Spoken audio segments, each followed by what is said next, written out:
वक्त से लड़कर जो नसीब बदल दे, इंसान वही है जो अपनी तकदीर बदल दे। कल क्या होगा कभी मत सोचो, क्या पता कल वक्त खुद अपनी तस्वीर बदल ले। जय हिंद साथियों, मैं कृष्णा स्वागत करता हूं अपने YouTube चैनल उज्ज्वल कॉन्सेप्ट पर। आज मैं कक्षा 10वीं की हिंदी पुस्तक गोधूली के काव्य खंड का एक पाठ लाया हूं, जिससे परीक्षा में सवाल होते ही होते हैं। और ख़ास बात यह है कि यह कविता काफ़ी उत्साह भरा है। मैं जिस कविता का बात कर रहा हूँ वह है रामधारी सिंह दिनकर के द्वारा लिखा हुआ कविता जनतंत्र का जन्म। हाँ मेरे प्यारे दोस्तों, रामधारी सिंह दिनकर के द्वारा लिखा हुआ कविता जनतंत्र का जन्म है। अर्थात इस कविता से कक्षा 10वीं के बोर्ड एग्जाम्स में हर साल प्रश्न बनते ही बनते हैं। तो आइए सबसे पहले मैं हर कविता की भांति, हर सेशन की भांति मैं इसका कवि परिचय के बारे में बात करना चाहूँगा। तो कवि परिचय में मैं आपको बताना चाहूँगा कि राष्ट्र कवि रामधारी सिंह दिनकर का जन्म 23 सितंबर 1908 ईस्वी में सिमरिया बेगूसराय बिहार में हुआ था। उनकी माता का नाम मनरूप देवी और पिता का नाम रवि सिंह था। हाँ जी दोस्तों, इस महान विभूति का जन्म बिहार से ही धरती से हुआ है। मैं बात करता हूँ इनकी शिक्षा का। दिनकर जी की प्रारंभिक शिक्षा गांव और उसके आसपास हुई। 1928 ईस्वी में मैट्रिक मोकामा घाट रेलवे हाई स्कूल से, 1932 ईस्वी में पटना कॉलेज से बीए इतिहास से पूरा किया। तो आप जैसा कि समझ ही सकते हैं कि शिक्षा का शुरुआत इन्होंने अपने गांव से ही किया और आगे चलकर कई टॉप कॉलेजेस में इन्होंने पढ़ाई भी किया और साथ ही साथ कई बड़ी बड़ी पदों पर कार्यरत भी रहा। तो मैं अब वृत्ति की बात करता हूँ। रामधारी सिंह दिनकर निम्न पदों पर कार्य किए थे: HE स्कूल के प्रधानाध्यापक, जनसंपर्क विभाग के सब रजिस्ट्रार और सब डायरेक्टर, बिहार विश्वविद्यालय में हिंदी के प्रोफेसर एवं भागलपुर विश्वविद्यालय में उप कुलपति के पद पर इन्होंने देश को सेवा दिया। इनकी प्रमुख कृतियाँ अर्थात इन्होंने कई सारी पुस्तकें भी लिखा है। मैं उनमें से कुछ का नाम बताने वाला हूँ: प्रणभंग, रेणुका, हुंकार, रसबंती, कुरुक्षेत्र, मिट्टी की ओर, रश्मि, नील कुसुम, उर्वशी, परशुराम की प्रतीक्षा, संस्कृत के 4 अध्याय। तो ये सारे इम्पॉर्टेंट हैं दोस्तों। आपके एग्जाम्स में कई सारा क्वेश्चन बनता है कि संस्कृत के 4 अध्याय के लेखक कौन हैं या कवि कौन हैं। तो आपको बताना होगा रामधारी सिंह दिनकर। रामधारी सिंह दिनकर से जुड़े अन्य बातें। रामधारी सिंह दिनकर को राष्ट्र कवि कहा जाता है। हाँ जी दोस्तों, ये राष्ट्र कवि के नाम से जाने जाते हैं। संस्कृत के 4 अध्याय पर साहित्य अकादमी पुरस्कार से इन्हें नवाजा गया। उर्वशी पुस्तक है उर्वशी, जिसके रचना पर ज्ञानपीठ पुरस्कार इन्होंने प्राप्त किया। भारत सरकार की ओर से इन्हें पद्म विभूषण सम्मान से भी नवाजा गया। भारतेंदु युग के राष्ट्रीय भावधारा के एक महत्वपूर्ण आधुनिक कवि रामधारी सिंह दिनकर राज्यसभा के सांसद भी रहे हैं। तो जैसा कि मैंने आपको बताया कि रामधारी सिंह दिनकर को कई सारा पुरस्कार भी प्राप्त हुआ है और इन्होंने अंततः राज्यसभा के सांसद भी रहे हैं। अंत में मैं इस महान विभूति के निधन के बारे में कहता हूँ। इस महान विभूति का निधन 24 अप्रैल 1974 ईस्वी को हुआ। तो इतनी चीज़ें मैंने कम समयों में जो है रामधारी सिंह के बारे में कुछ चीज़ें आपके सामने रखने का प्रयास किया। अब मैं जनतंत्र का जन्म जो कविता है इसका भावार्थ आपको समझाने वाला हूँ, जो एग्जाम की दृष्टि से काफ़ी महत्वपूर्ण होगा। तो आइए इसका हम लोग प्रथम पद जो है कि देखते हैं। प्रथम पद में इन्होंने कहा है: सदियों की ठंडी बुझी राख सुगबुगा उठी, मिट्टी सोने का ताज पहन इठलाती है, दो राह समय के रथ का घर घर नाद सुनो, सिंहासन खाली करो कि जनता आती है। हाँ दोस्तों, इससे रामधारी सिंह दिनकर यह कहना चाहते हैं कि जिस गुलामी के जंजीर से ये जो है हमारी जनता भारत का बंधा हुआ है ना, वो अब जाग चुका है। है ना। सदियों की ठंडी बुझी राख सुगबुगा उठी, अर्थात जो है कई परेशानियों को झेलते हुए, कई सालों साल से जो है ये गुलामी के जंजीर में बंधी हुई जनता जो है अब सुगबुगा उठी है ना। मतलब जंजीर गुलामी के जंजीर से निकल चुकी है। मिट्टी सोने का ताज पर इठलाती है। यहाँ पे मिट्टी शब्द जो है प्रजा के लिए कहा गया है, भारतीय के लिए कहा गया है कि यह भारतीय सोने का ताज पहनने को तैयार है ना। दो राह समय के रक्का घर घर नाद सुनो, है ना। कह रहे हैं रामधारी सिंह दिनकर अंग्रेजी सरकार को कि समय आ रहा है ना। समय के रथ जो है, समय अब चल चुका है, समय अब आ चुका है, इसलिए तुम रास्ता को खाली करो, है ना। और इसके आवाज को सुनो। हमारी जो जनता, इस विराट जनता का जो भीड़ आ रहा है ना, उस चीज को सुनो और ये सिंहासन खाली करो तुम, है ना। सिंहासन खाली करने के संदेश देते हैं। इसकी अगली पंक्ति कहती है कि जनता हाँ मिट्टी की अवोध मूरतें वही, जाड़े पाले की कसक सदा सहने वाली, जब अंग अंग में लगे सांप को चूस रहे हैं तब भी न कभी मुंह खोल दर्द कहने वाली। हाँ, कवि यहाँ पे समझाना चाहते हैं कि ये जो जनता है ना, ये मिट्टी की अवोध मूरतें हैं। जिस तरह से मिट्टी के मूर्तें के साथ हम लोग कुछ भी कर सकते हैं। एक गीली मिट्टी को हम लोग चाहें तो गोल बना सकते हैं, लंबा बना सकते हैं, अपने मनचाही आकृति में ढाल सकते हैं। ये वही जनता है जिसको तुम अपने, है ना, मूर्ति के समान समझ रखे हो। अंग्रेजी सरकार को कह रहे हैं, है ना। ये वही जनता है जो जाड़े के दिनों में, है ना, जाड़े पाले के दिनों में भी मतलब इसके बदन पे कपड़ा नहीं रहता है। काफी मुश्किल से ये बेचारे जाड़े में रहती है और उसको सहन करती है और ऐसा महसूस करता है कि जैसे अंग अंग में हजारों सांप जो है ना, ब्लड को चूस रहा है। ऐसी सिकुड़ाहट महसूस हो रही है बॉडी में, है ना। और इतना होने के बावजूद भी ये सहन करते हुए अपने मुंह को कभी नहीं खोलता है कि हमें दर्द है। ऐसी जनता है, ऐसी भारत की विराट जनता जो है आगे बढ़ रही है। संदेश देना चाह रहे हैं रामधारी सिंह दिनकर। इसकी तीसरी पंक्ति, जनता हाँ लंबी बड़ी जीव की वही कसम, जनता सचमुच ही बड़ी वेदना सहती है, सो ठीक मगर आखिर इस पर जनमत क्या है प्रश्न गूढ़ जनता इस पर क्या कहती है। इन पंक्तियों के द्वारा कवि दिनकर ने कहा है कि जनता सचमुच असहनीय वेदना को सहकर जीती, फिर भी वह जीवन में उफ तक नहीं करती। कवि शपथ लेकर कहता है कि लंबी चौड़ी जीव की बातों पर विश्वास किया जाए। जनता सचमुच बड़ी ही पीड़ा सहती है। कवि कहता है कि जनमत का सही सही अर्थ क्या है। कवि इस प्रश्न का उत्तर जानना चाहता है।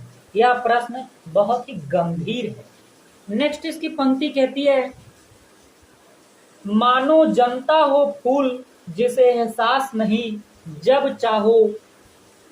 चाहो तभी उतार सजा लो दोनों में, अथवा कोई दूध मुही जिसे बहलाने के जंतर मंतर सीमित को चार खिलौने में। इस पंक्ति के द्वारा कवि यह कहना चाहता है कि जनता को फूल के समान नहीं देखने और समझने को कहा है ना। वो अंग्रेजी सरकार को सामने से चुनौती देना चाह रहे हैं कि जनता को फूल के समान मत देखिए और न समझिए। कवि कहता है कि जनता फूल नहीं है कि इसे आप जब चाहोगे, है ना, तोड़ लोगे। कोई दूध मुही बच्चा नहीं है जिसे दो चार खिलौने देकर बहला सकते हो। जनता की हृदय सेवा और प्रेम से जीता जा सकता है। जनता को अगर जीतना है तो उसे हृदय सेवा और प्रेम से जीता जा सकता है। नेक्स्ट पंक्ति कहती है, लेकिन होता भूडोल बवंडर उठते हैं, जनता तब कोपाकुल हो भूकृति चढ़ाती है, दो राह समय के रथ का घर घर नाद सुनो, सिंहासन खाली करो कि जनता आती है। इन पंक्तियों के द्वारा कवि कहना चाहता है कि जनता के पास आपस शक्तियां होती है ना। मजबूती के साथ वो खड़ा होता है। एक दूसरे से मिलकर जब जनता अपनी शक्तियों को जोड़ लेती है ना, और जब वह हुंकार भरती है तो भूकंप आ जाता है, बवंडर उठ खड़ा होता है। जनता के हुंकार के सामने कोई टिक नहीं सकता है।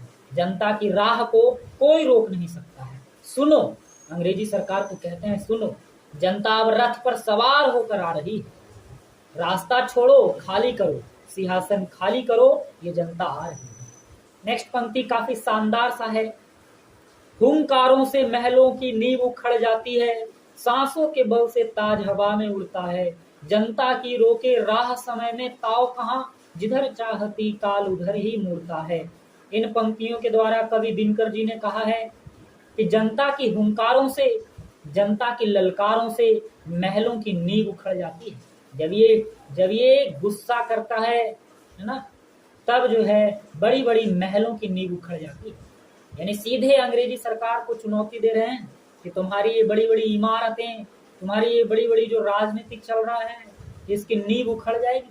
जनता की सांसों के बल से राज मुकुट हवा में उड़ते हैं। जनता में इतना पावर है कि इसके सांस लेने से जो हवा चल रहा है, जो हवा इधर उधर आ रही है, उससे राज मुकुट जो है सरकार का हवा में उड़ता है। समय में वह शक्ति नहीं है जो जनता की राह को रोक सके। समय के पास भी इतना पावर नहीं है कि वह जनता की राह को रोक सकता है। जनता जैसे चाहती है, समय भी उसी तरह से करवट लेती है। इसलिए मैं उन तमाम नेताओं को भी कहना चाहूंगा कि इस चीज को समझिए और अंग्रेजी सरकार के जैसा जो है बर्ताव मत कीजिए, वरना जनता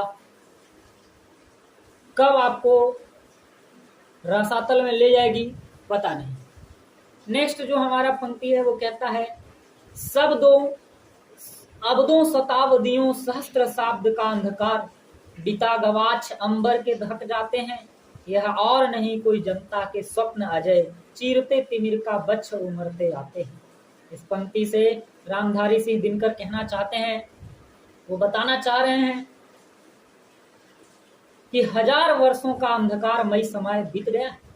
ये जो वर्षों से जो जनता, हमारा भारतीय जनता जो गुलामी के जंजीरों में बंधा हुआ है, न जाने कितनी सारी शासनों को ये झेला है ना, वो टाइम अब निकल गया, वो समय अब बीत गया है ना। वर्षों, सैकड़ों, हजारों वर्षों का अंधकारमय समय अब बीत गया है। यह जनता के स्वप्न है जो अंधकार को चीरते हुए धरती पर उतर रहे हैं। सबसे विराट जनतंत्र जगत का आ पहुंचा। नेक्स्ट पंक्ति इनकी सुनिए, सबसे विराट जनतंत्र जगत का आ पहुंचा, 33 कोटि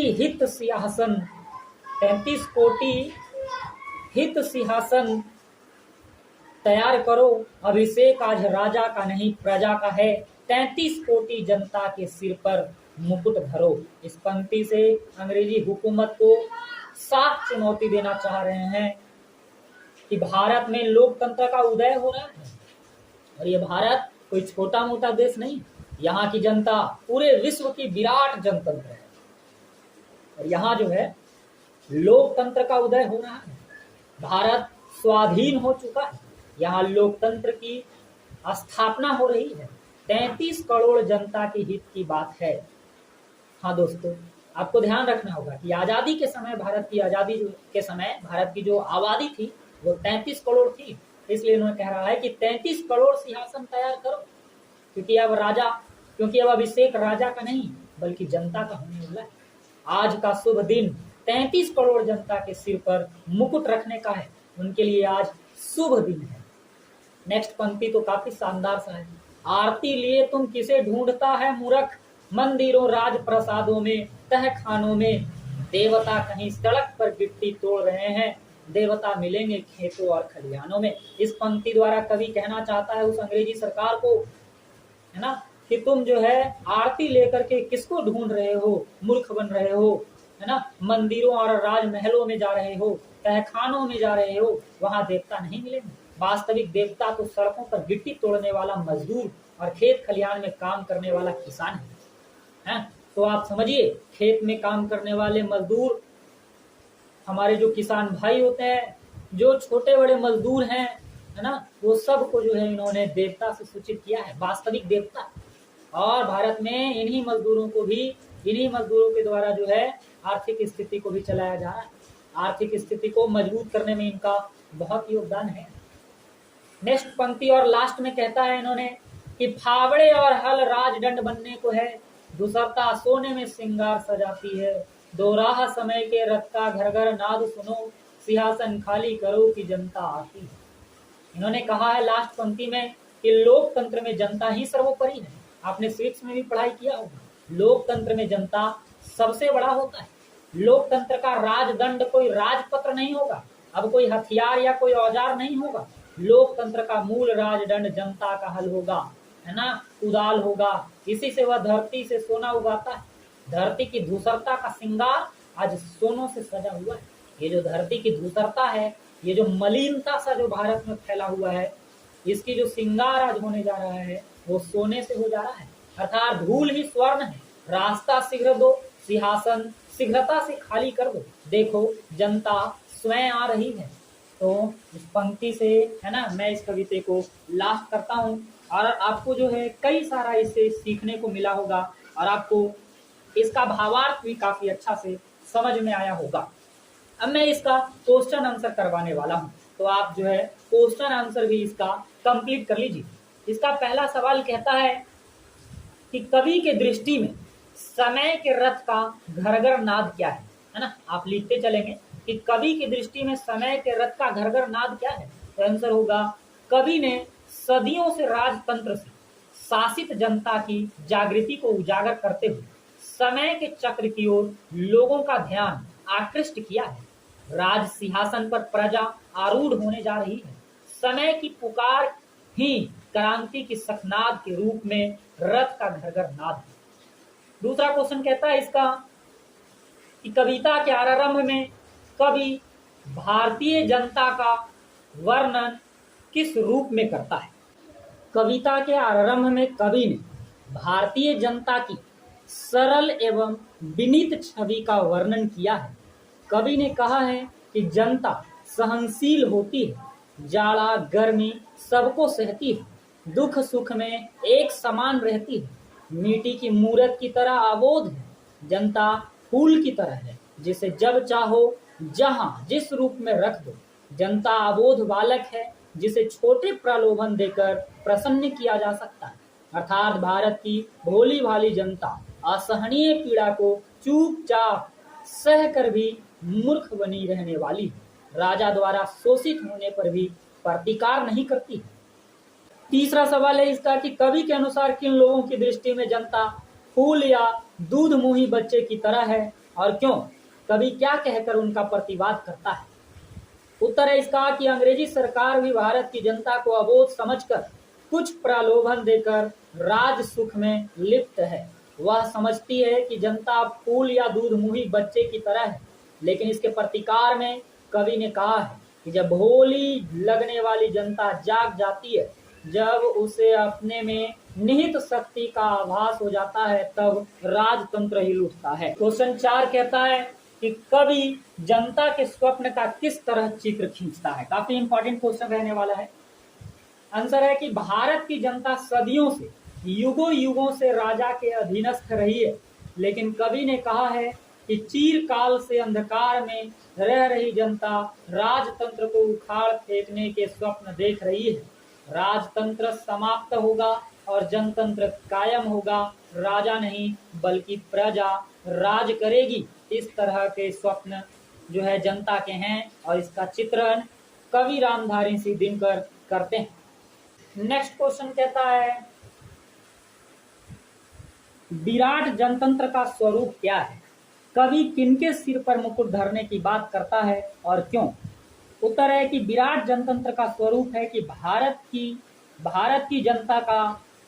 की जनता विश्व में विराट जनतंत्र का उदाहरण है और कवि इन सभी भारतीयों के सिर पर मुकुट धरने की बात करता है, क्योंकि कवि के अनुसार आज जो है अभिषेक राजा का नहीं बल्कि प्रजा का है। इसलिए उन्होंने 33 करोड़ जनताओं के सर पर मुकुट रखने का बात करता है। नेक्स्ट क्वेश्चन कहता है हमारा कि कवि की दृष्टि में आज के देवता कौन हैं और वे कहाँ मिलेंगे?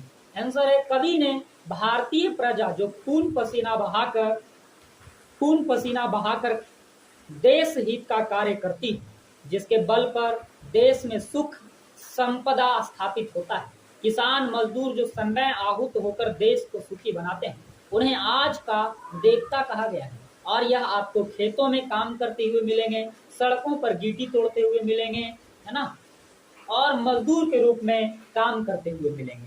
नेक्स्ट क्वेश्चन कहता है, नेक्स्ट और इसकी लास्ट कविता है, क्वेश्चन है कि कविता का मूल भाव क्या है ना? कविता का मूल भाव क्या है? इसकी आंसर है कि प्रस्तुत कविता आधुनिक भारत में जनतंत्र के उदय का जयघोष है। सदियों की पराधीनता के बाद स्वतंत्रता प्राप्ति हुई और भारत में जनतंत्र की प्राण प्रतिष्ठा हुई। जनतंत्र ने ऐतिहासिक और राजनीतिक अभिप्राय को कविता में उजागर करते हुए कवि यहाँ एक नवीन भारत का शिलान्यास करता है, जिसमें जनता ही समय सिंहासन पर आरूढ़ होने को है, जिसमें कवि ने जनता नीत शक्ति को उजागर करते हुए जनतंत्र की महत्ता को स्थापित करने पर बल दिया है। राजतंत्र की जड़ को उखाड़ फेंकने की ताकत जनता में है और राज सिंहासन का वास्तविक अधिकारी प्रजा ही है, ऐसा चित्रण किया गया है। नेक्स्ट क्वेश्चन कहता है, और ये व्याख्या करना है, ये काफी शानदार सा है और इम्पोर्टेंट है।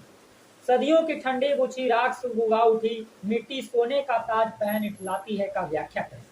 आपको लिखना होगा प्रस्तुत पंक्तियां हमारे हिंदी पाठ्य पुस्तक गोधूली के काव्य खंड के शीर्षक जनतंत्र के जन्म से लिया गया है, जिसके कवि रामधारी सिंह दिनकर हैं। पैराग्राफ चेंज करके आपको लिखना होगा कि इस पंक्ति से या इस पद से रामधारी सिंह दिनकर यह कहना चाहते हैं कि सदियों से, है ना, बरसों वर्षों से जो जनता गुलामी के जंजीर में बंधी हुई थी, वह आज सुगबुगा उठी और सोने का मुकुट पहनने को तैयार हो रही है।